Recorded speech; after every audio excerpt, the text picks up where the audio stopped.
Hey guys, I hope everyone is doing all right tonight.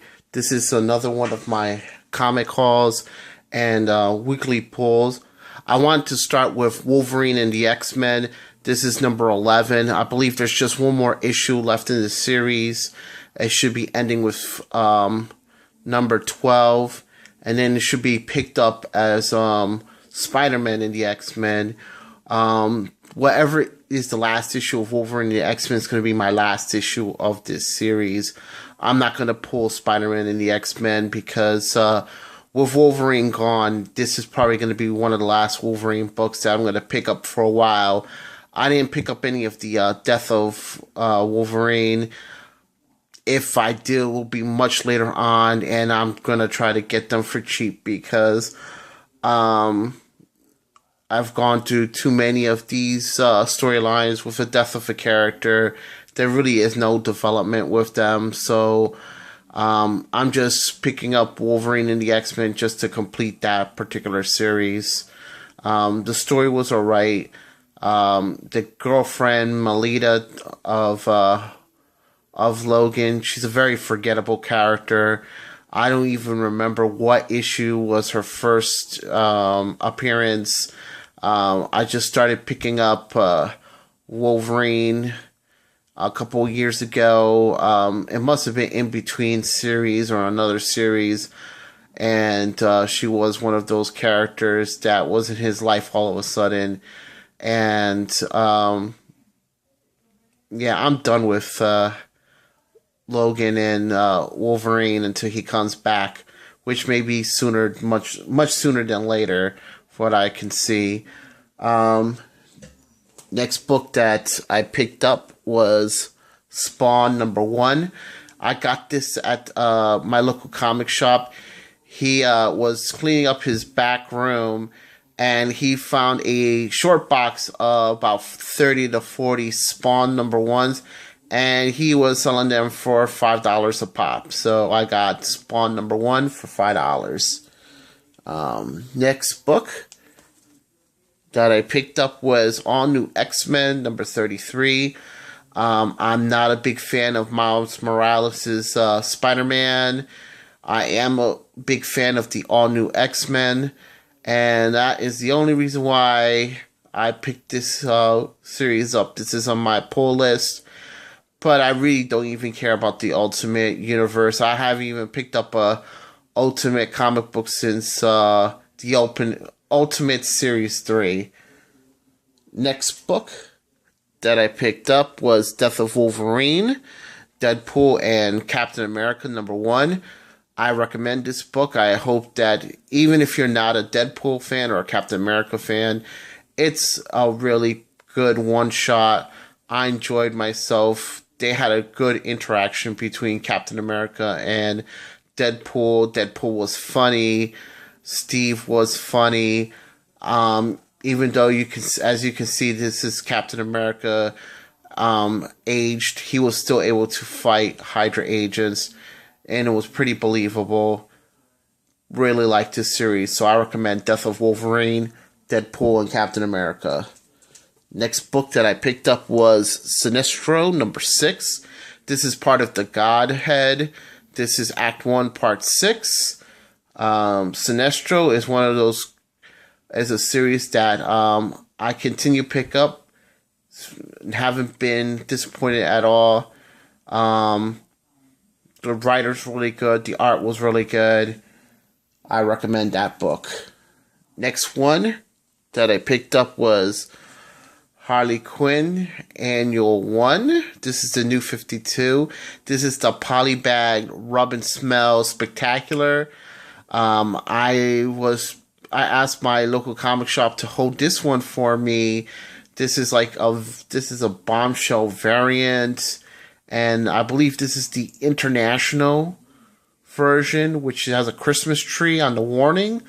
The local one, it has a cannabis leaf at that, so you can tell which one is which.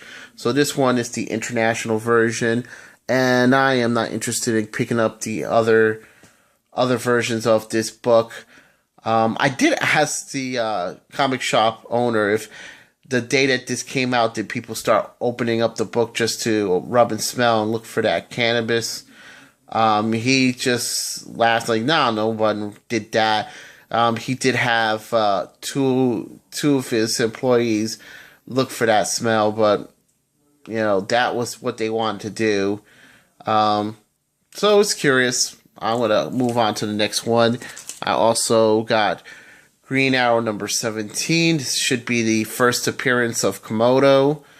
I read the book. It wasn't too bad. All right, let me move this out of the way. Now, I'm a big fan of Iron Man, and back in the day, he had a different team that was not the Avengers. It was called ForceWorks. If you remember the cartoon back in the 90s, with Scarlet Witch and Hawkeye and Sentry, they actually had a comic book called ForceWorks. So I thought I'd pick up the last couple of issues of ForceWorks. Don't have all of them now, but I picked up the series where it was started The Crossing. So I got this issue of ForceWorks. I believe that's number 18. This is 19. This is issue number 20. Then this is issue number 21. Series ends in issue 22. And that's actually a pretty interesting way they ended the series, where they fought an alternate version of Ultron and Wonder Man, where Wonder Man was the robot and Ultron was human. So issue 22 should be coming in my next haul. And but this was the almost penultimate issue, number 21 of ForceWorks.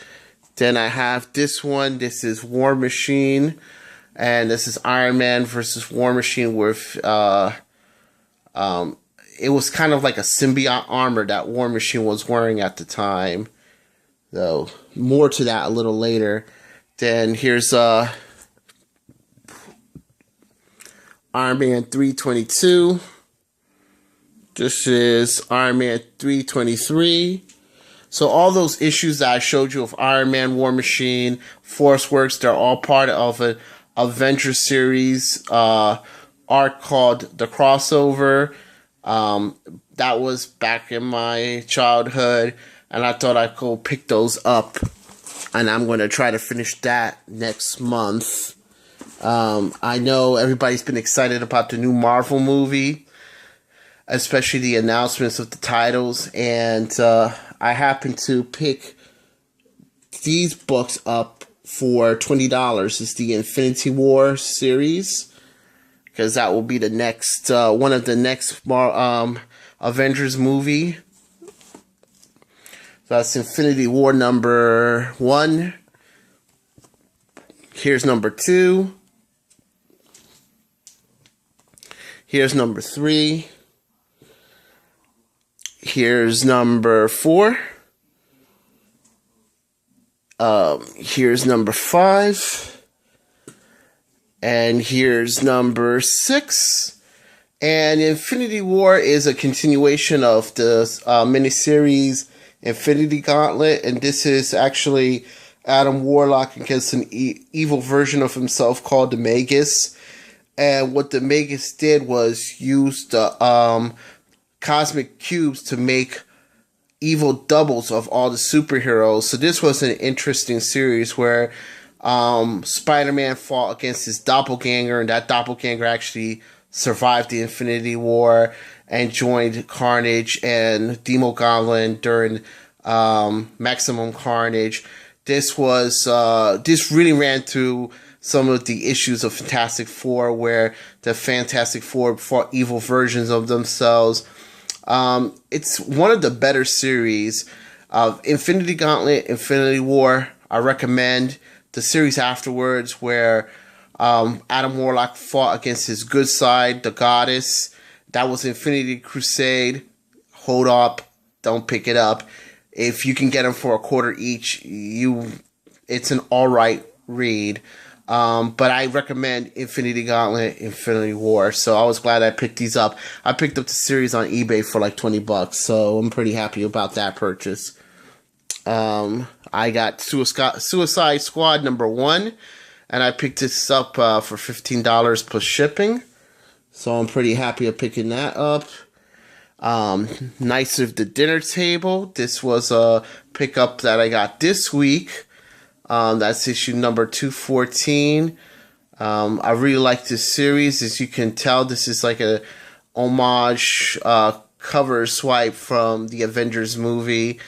Knights of the Dinner Table is a series about a group of friends playing Dungeons and Dragons and their real life. How real life gets into their gaming. So it's an interesting read. I recommend Knights of the Dinner Table. I've been reading it since the early issue 40s and 30s. This next one is Axis #4. It's an alright read, and I didn't know that the Hulk had an evil version of himself that he can turn into. Can't even pronounce it. I guess it's like Claw or whatever. Didn't know. Axis #4. I'm gonna continue picking up the series. Next one is Green Lantern #36. This is Act 2, Part 1 of Godhead. And this is the Green Lantern Corps teaming up with Sinestro Corps to fight the New Gods. So I'm going to continue picking that up because that's been a pretty good read. And these next books that I'm showing, this is from the Halloween Fest. You got these for free. I picked up Rachel Rising #1. Secret Wars #1. Those were for free at my local comic book shop. Those were just for Halloween Comic Fest. Now, I'm going to end this video with some of my favorite books. I got this Tooth and Claw #1. This is the black and white variant. I was able to get this for $6 at my local comic shop. This is the one that was recommended. I haven't had a chance to read it. If anybody's read it, can you let me know if it's a good book? I picked it up because supposedly this is a very rare variant, 500 copies made nationwide. I don't know how true it was, but I was able to snag this issue for $6, so I feel pretty fortunate about that. The Humans #1. This is a new series from Image. This is a rated R, rated NC-17 book. Do not give this to your kids. This is a book that's for adults. It's very entertaining. In an earlier video, I showed the 0 issue. This is issue #1 from Image. I liked it. It is the best way to describe it is Sons of Anarchy meets Planet of the Apes. Good book. I'm going to continue picking this up. This is on my pull list. And this last book that I'm going to show, I'm sure everybody knows, Batman #1. I got this off of a Facebook group. The guy was selling it for $65 plus shipping. I guess that's a fair price because everywhere you go, you're going to see this book for $75 and above. I haven't seen it for anywhere cheaper until tonight, actually, where I was at a Facebook group and someone was selling this particular book for $30 shipped. But hey, I missed that opportunity. I got this one. I opened it up. I was not disappointed with the story. I'm glad I got it. I wish I got it a couple of years ago at $3, but I think this is a fine addition to my collection. So that was my weekly haul and pickup. I hope you guys enjoyed. And if you have any comments, please feel free to comment. Take care, guys.